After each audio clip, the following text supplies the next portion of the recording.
Hello guys, it's that time of year again. This is where it all started. My first ever video was talking about my bass collection. So I wanted to do an updated one. Now I've kind of got a bit more used to doing YouTube as well. And I do believe this is going out on New Year's Eve. So if you're watching it then, Happy New Year, and I hope 2023 is an amazing one for you. But here is my guitar and bass collection 2022. So a few things have changed. Starting with my acoustic guitar. I think this was probably the first guitar I ever owned. This is the Yamaha APX 502. It's really, really nice. The action is amazing on it. I couldn't have asked for a better thing to start on, so absolutely love that guitar. It's really dainty as well. It was kind of a challenge finding one that wasn't absolutely humongous, so that's like the perfect acoustic to start on. Bass wise now we have, you may recognise this, the £20 bass. This is the one that I did a video saying £20 can buy a great bass. It came from eBay or somewhere dodgy like that. Actually I would say it was underpriced for what it actually is because it's in perfect working order, sounds absolutely amazing. The only thing I didn't like about it was that the scratch plate was basically tortoiseshell, but it had been printed on and it was all pixelated and basically looked like a doner kebab, so it really grossed me out and I couldn't physically look at it. So my dad made me another scratch plate, and you can, I don't know if you can actually see, but there's my name scratched into it and he scratched his name into it. So made of metal, as most things he builds are, being an engineer. But yeah, so in a way this is a very special bass to me because of that. And for the price, it's a bit ridiculous. Next one is the Ibanez Roadster. So this one originally I thought was from 1980, turns out it's from 1979.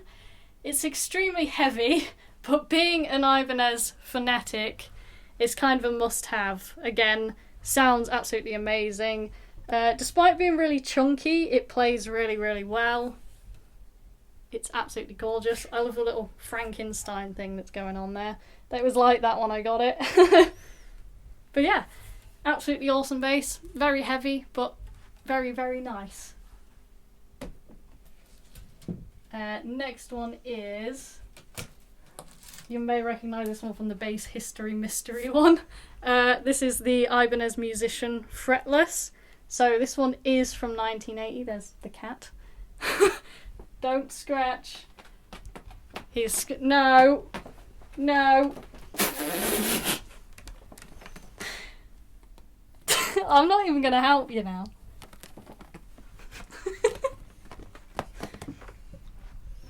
How are you doing that?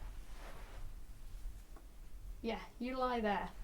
We'll just pretend that didn't happen. That's Maynard, by the way, or T1000, T1000. He goes by many names and he fits all of them.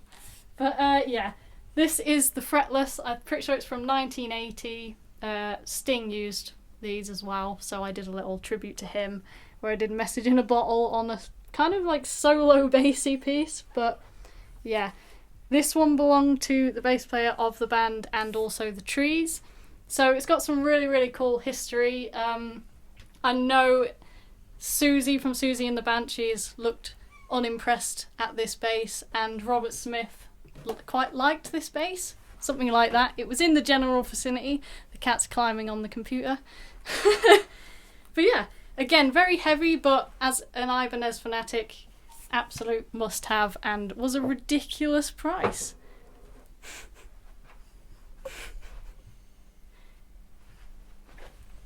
It's going well with the cat.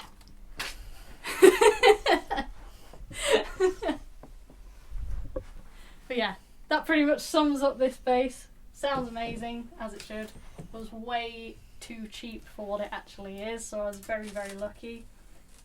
This one is a very, very special bass to me. So this is the Paul Gray signature bass from Slipknot, and if you saw the video, The Man Who Inspired Me to Play Bass, Paul Gray is basically how I discovered bass, and so I don't think I would be playing, or at least would have been playing as early on as I was without seeing a video of Paul Gray playing bass. So he's been a massive inspiration to me, and I think he's very underrated and a lot of people don't realise how good he was, especially when you see stuff like Confessions and really old Slipknot stuff. So definitely check that out if you haven't. But yeah, this is basically an Ibanez ATK, but specialised with Slipknot inlays and with Paul's signature on the back. So very cool, very important to me, this bass. The next one is the Ibanez Soundgear SR1000. Now, originally this was fretted, but I actually, because it's a through neck, I didn't particularly play it so much when it was fretted because I was already happy with the Soundgear I had. But I thought being a through neck, it lends itself really well to being fretless, so I got it converted and it's absolutely awesome now. It's my favourite fretless bass to play. It's so easy to play, so light, sounds amazing, very versatile as Soundgears tend to be. Yeah, now I have to move the cat again. Right, cat removed. Onto a very, very special bass. This is an Ibanez Soundgear SR300, and this is the very first bass I ever owned. So I learned basically everything on this bass and gigged it for years and years. Loads and loads of memories with it, and again, couldn't have asked for a better bass to learn on. It was so dainty and just plays amazingly. So if you're dainty like me and you want to start playing bass, definitely start on one of these or something similar feeling, because it's the best gateway into everything else. And then once you kind of get used to that, other basses don't feel quite so big. So there you go. Oh, I'm getting out of breath lifting the cat and literally everything else. So next bass is, I'm sure you'll all know this bass. This is the Ibanez Soundgear SR700. I call it Johnny Cash Converter because it came from Cash Converters, and again, ridiculously cheap for what I actually got it for, because it's worth so much more than that. It sounds amazing. I don't remember how much I paid. All I know is it was extremely underpriced and I got really, really lucky. It's got Bartolini pickups as well, which I don't think are stock. So again, another upgrade, which made this bass absolutely awesome. I gigged this bass for about 7 years straight. It's been my main gigging bass for like the majority of the time I've been playing. You can even see all the old stickers where I used to have settings and stuff. But yeah, absolutely beautiful bass. Feels amazing, sounds amazing, very versatile.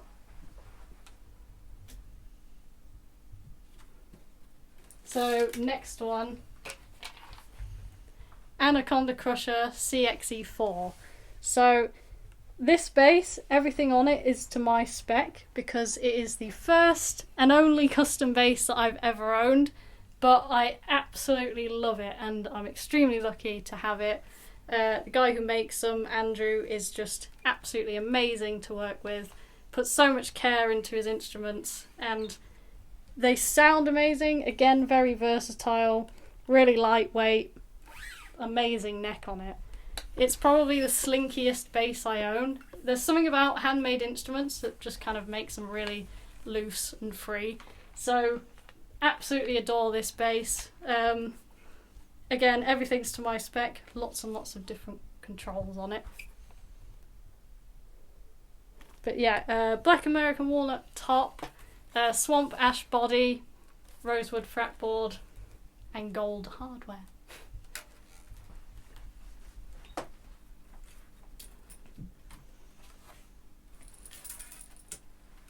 Next up is the bass that everyone thinks is way older than it actually is.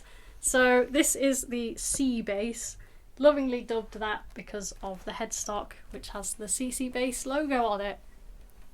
So me and Dave actually chopped off a lot of the excess of the headstock because it was humongous, and put my logo on it. I drew that on there, we lacquered over it and kind of made it our own. And Dave very kindly gifted me this bass around when we first met, and I gifted him my bass 6, so it was kind of a really nice little mutual present thing. But Dave did a lot of the relicking on this and made it look amazing, and now everyone thinks it's a really old bass when it actually isn't.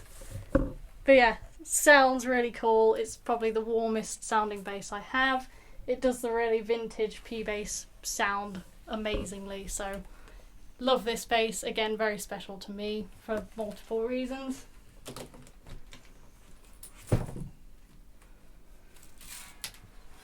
So this is the Sire P54. So this one is relatively new in the collection.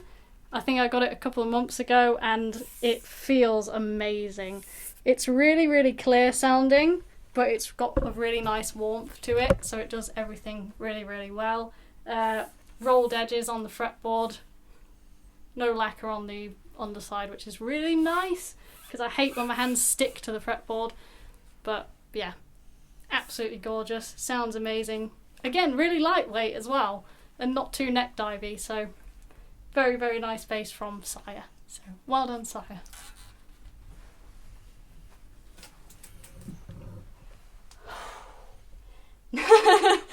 What do I even say about this one, eh? This one is from the Mystery Bass Road Trip video, and yes, it's as big as it looks. It's got to be about 3 foot something at least. But this actually isn't a Gibson. This is a Wesley bass that's got a Gibson sticker put on it. But I really, really love this bass. It's got loads and loads of character. It sounds really good. The humbuckers sound awesome. And I went to pick this up secondhand off an absolutely lovely guy that's just made the whole experience even better. So yeah, humongous bass, but very, very cool to have in the collection. And you know, who doesn't need a Flying V? Who does need more guitar stands? Now we're on to the specialist things. So, I'll come in the light. Ibanez IC200. I'm pretty sure, it doesn't actually say, but that's what it was billed as when I got it, so I'm fairly certain that's what it is.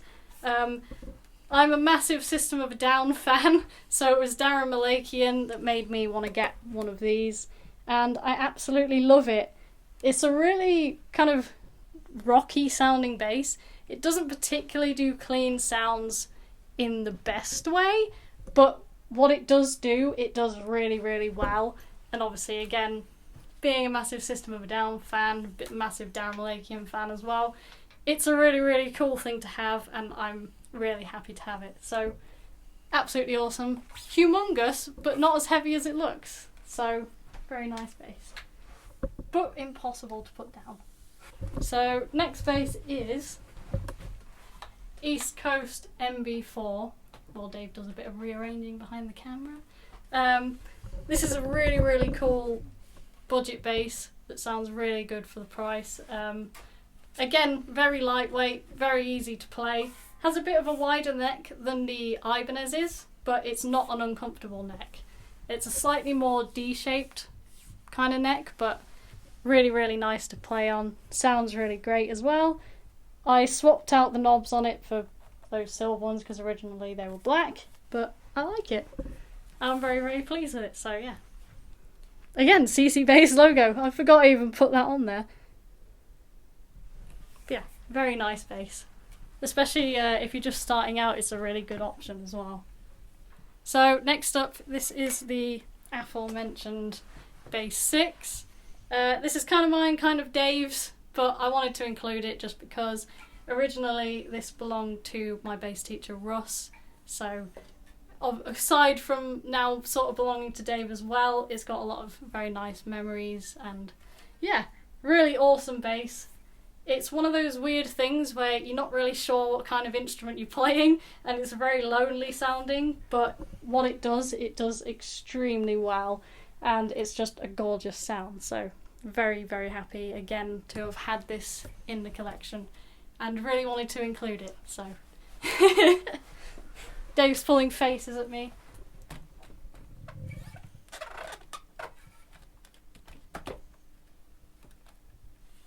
this one's so heavy, but so worth it. This one, a lot of you will probably know this one. This is the Schecter Exotic P4. P5? I get them mixed up because the Sire is a P45, this one is just the P5? I'm fairly certain. Schecter Exotic anyway, P bass. But I absolutely love this bass. This was a totally unexpected buy, and I've only had it a few months up to now, but it's one of my favourite basses in the entire world, and it's such a confident feeling bass. As soon as you pick it up, it literally goes, yep, I'm here, I can do whatever you need me to do, and it has fast become my main gigging bass, and I do basically everything on this bass now, because I absolutely love it, and I just can't get enough of playing it, so... And it looks ridiculously amazing. So yeah, very, very special bass.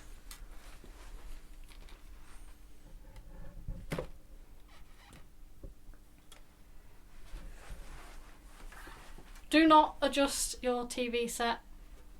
I haven't got giant. This is the piccolo bass. It's a satellite Teisco. Little tiny 60s thing. Very, very cool. I did do a video on this called The World's Smallest Bass. But I've actually had to stick tape on the sides because there's no side dots. Trying to play something this small with no dots to guide you was a little bit ridiculous, so yeah, loads and loads of fun. Not like the smoothest sounding bass in the world, but it's got tons and tons of character. I love the way it looks, and how it does sound has loads of character. I really, really like the sound of it for what it actually is, so very, very nice little bass.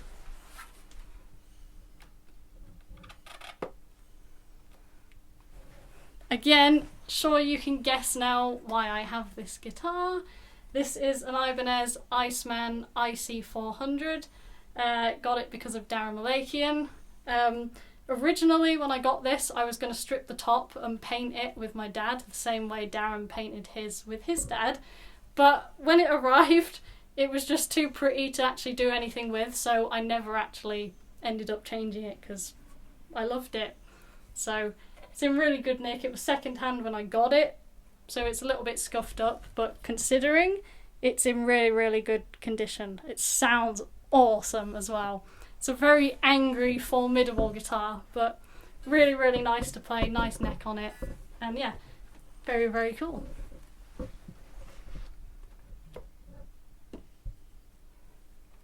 So coming up for the last one up here, this is the Jet JS300.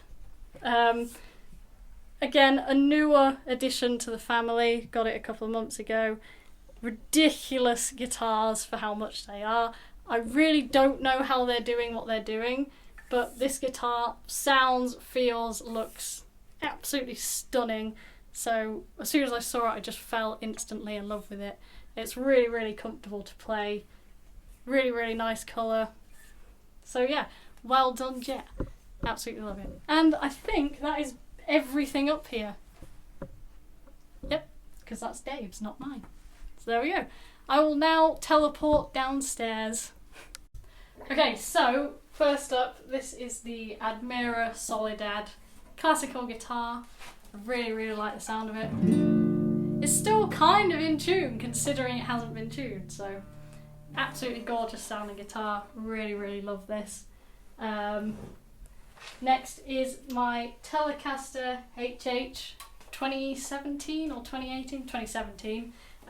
This has been my main gigging guitar for basically any project that I've played guitar in, so this has done loads and loads of gigs. Probably some of the biggest gigs I've ever done in my life have been on this guitar, which is weird considering I'm a bass player mainly, but there you go.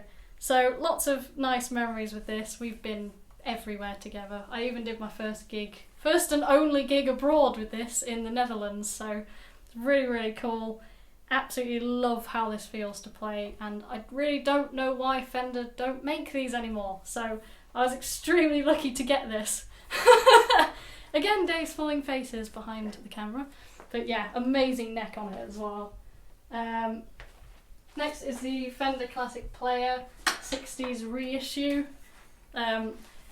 Lots of people saying this is a 65, but it can't be because it has a mint green scratch plate, so it seems more like a 64.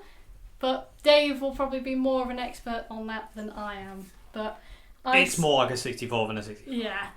I saved up for absolutely ages, like years, to get this because of John Frusciante, because he's one of my main major influences and has been since I was a kid. So I'm absolutely over the moon to finally own this, and I've looked after it very well considering it's had quite a lot of play, but I think it looks still pretty good nick considering. So yeah, I do like to look after my instruments. But massive fan of this guitar, it sounds incredible, and very, very lucky to own it. And you're going to gift it to me, aren't you? No. Because, you know, I love it. Oh, my mum's back. Okay, dinner sorted now after that interruption. Tea. But, tea if you're a weird East Midlander, which I'm not. East Coast. East Coaster. Oh yeah, forget you're not even in the Midlands, are Nope. you? Anyway, 5-string. May come as a bit of a surprise, but this is an Ibanez Soundgear SR300 305, which came out of a skip. So originally this belonged to a school, and for some reason they decided, let's not give it away, let's just throw it in the skip in perfect working order. So yeah, been rescued, thank God. Had a bit of TLC and works absolutely perfectly again now. Again, great sounding bass, big Ibanez and Soundgear fan, so what more could you want? So I'm kind of delving into the world of 5-string with this a bit now, and again, cool place to start considering I started on the 4-string version of one of these, so yeah. Same colour as well. Yeah, exact same finish as well. Yeah, really nice bass. I'm just kind of like pretending that half of the room doesn't exist, by the way. It's a mess. So this was the second bass I ever owned. Slight size difference and weight difference from the SR300. But again, because of the Paul Gray bass being an ATK, before I could get my hands on the Paul Gray signature, because they were really hard even at the time to get hold of, I think the one I have came from France in the end, I got one of these because this is basically what he played. So I was really, really happy to get this. Again, it's a monstrous sounding bass. Very heavy, not the easiest bass to play in the world because it's quite chunky, but it's so worth it for the sound, because I actually can't think of another bass that sounds anything like these. They really do have a kind of voice of their own, so it's a really cool thing to have in the collection. And yeah, that's my Paul Gray tribute to Paul Gray bass there. If I can find somewhere to put it. Last of the electric basses. This is the Blue Rock £60 cash converters bass that I did up fairly recently, and I think a couple of weeks ago I put a demo out of this. So basically me and Dave spotted this in cash converters, did a whole video kind of doing it up, cleaning it because it was really gross, and just generally being curious to see what it would be like, would it be a decent bass or not. And yes, thankfully, and to not really our surprise, it is a very decent bass. I really like the sound of it. It's got a great, really nice warm sound to it. It sounds like a jazz bass despite being £60, so you can't really go wrong. And I really like the finish on it as well, which I think they call amber burst, but there's not a great deal of information about this make of basses, so yeah, just a cool little thing to have. It plays really nicely. I'm going to have to bash you out of the way. So, last but not least, I'm going to have to read the name of this from inside because who could ever remember this? This is the Ibanez Acoustic PCB 12MH OPN. Just a catchy Ibanez name there. I got this for Christmas last year and I have just absolutely fallen in love with it. This is the first acoustic bass I've ever owned. Dave very, very kindly found this out for me and got it for me that Christmas, so very special for that reason. Also, it's an Ibanez and he didn't go out of his way to specifically find an Ibanez, but again, as I mentioned at the start of the video, trying to find acoustic instruments that aren't absolutely humongous can be a bit of a challenge. And it just so happened that Ibanez made the perfect little dainty, very, very nice sounding acoustic bass. And it's probably one of the prettiest acoustic basses I've ever seen. Might be a bit hard to show you the back of it, but it's got a really, really nice pattern on it. The whole thing is basically rosewood, and it reminds me a lot of John Frusciante's acoustic, so again, can't go wrong being a massive Frusciante fan. But yeah, I think that is basically my entire collection of 2022. This is where I turn the camera off and figure out I've actually forgotten something. But I'm fairly certain I haven't. But yeah, if you're watching this on New Year's Eve, have an amazing 2023 and Happy New Year. If you enjoyed this video, I'll put a link for Patreon, etc. in the description, and Bandcamp. But yeah, Happy New Year, thank you for watching, and I will see you next time. Bye.